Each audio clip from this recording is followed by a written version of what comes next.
Hey, Kim. Hey, Becca. So, we've been talking about Uncle Tom's Cabin, published in 1852 by Harriet Beecher Stowe, and said to have been one of the main causes of the American Civil War. So, remind me again what Uncle Tom's Cabin was actually about. So, Uncle Tom's Cabin was about the horrors of slavery in the Deep South and also appealed to a lot of Americans' Christian values and tried to point out these fundamental contradictions between Christian faith and slavery. So, it was published in 1852. How did people receive this book? So there was a lot of mixed reactions, but it was the most read book of the 19th century. Wow. So there were a lot of reactions.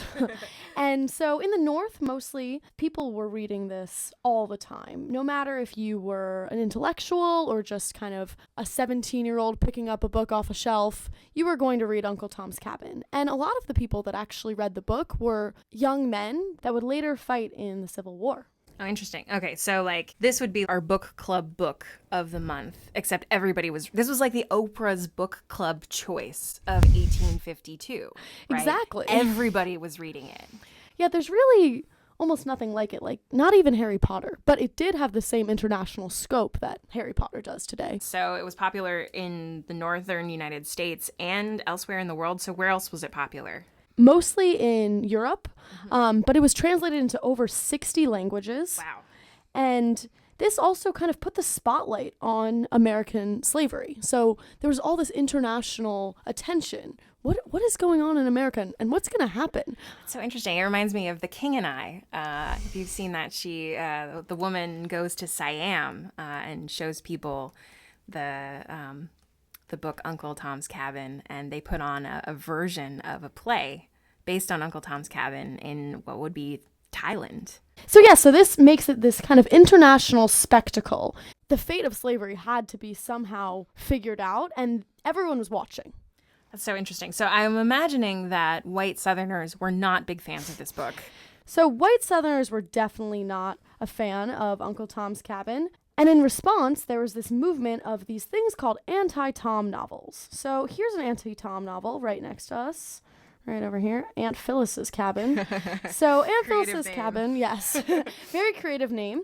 These anti-Tom novels aim to point out that maybe Harriet Beecher Stowe didn't know what she was actually talking about. They also accused Harriet Beecher Stowe of not actually even living in the Deep South, so she didn't even know what slavery was like. They wanted to paint Southern slave society in this really positive light. They wanted to show all the ways that it actually maintained social order and promoted economic welfare. So this was kind of this response from the South, also in novel form. Yeah, so it's this big kind of cultural battle over the interpretation of slavery. You have people on one hand saying, slavery is destructive to families, slavery is incompatible with Christianity, and then responses from the white South saying, oh no, actually slavery is great, it helps everybody.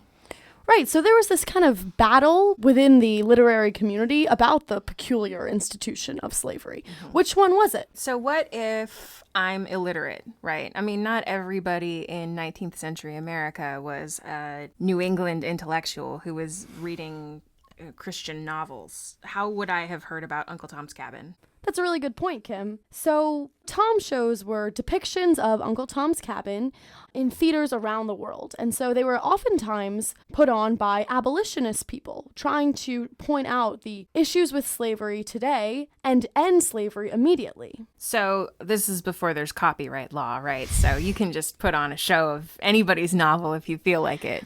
Exactly. But oftentimes they really misconstrued the novel and actually now are remembered as contributing to the problem of racism in America. Racial stereotypes, too, I would imagine, because we still have this phrase, Uncle Tom, kind of to mean an African-American who is a martyr to the status quo as opposed to someone who might fight against racism. It seems like they might have borrowed a lot of these stereotypes from minstrel shows, which were also very popular in this time period. And some of the characters within these minstrel shows turned into the character that was remembered as Jim Crow, which became the dominating racial order after the Civil War.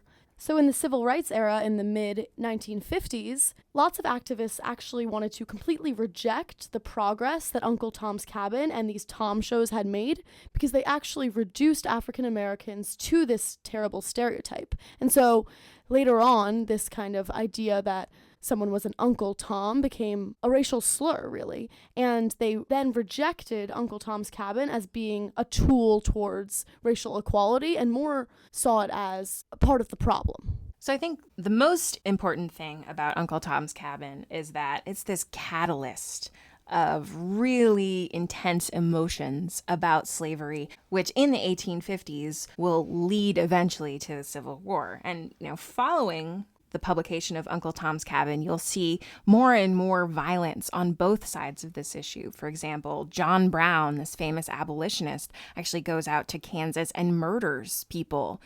And I think that Lincoln was very astute in pointing out that Uncle Tom's Cabin really catalyzed a lot of this violence. And he even met with Harriet Beecher Stowe. So she earned herself a little meeting with Abraham Lincoln. And he said, "So you're the little lady that started this great war." I'm trying to think of another book that has started a war. I think we would probably remember that. But I do think Lincoln was really astute in pointing out just how impactful this cultural phenomenon, this Tom mania, was on the question of slavery and on the fate of the American people. And really, it just begged the question in a new way in this kind of public setting. I mean, I just think that the book itself, the way that the book could just travel all around the United States and so many different kinds of people were able to read it and get their hands on it, this really was just this movement of people just thinking a lot about slavery, reading a lot about slavery. Yeah, well, I think, after Uncle Tom's Cabin, I don't think there was a way to not have an opinion on the slavery issue. Either you were for it or you were against it, and that divisiveness would lead to the Civil War. And again, there's this international focus, there's a deeper sectional divide between the North and the South, and there was this kind of sorting over the slavery question that Uncle Tom's Cabin really promoted.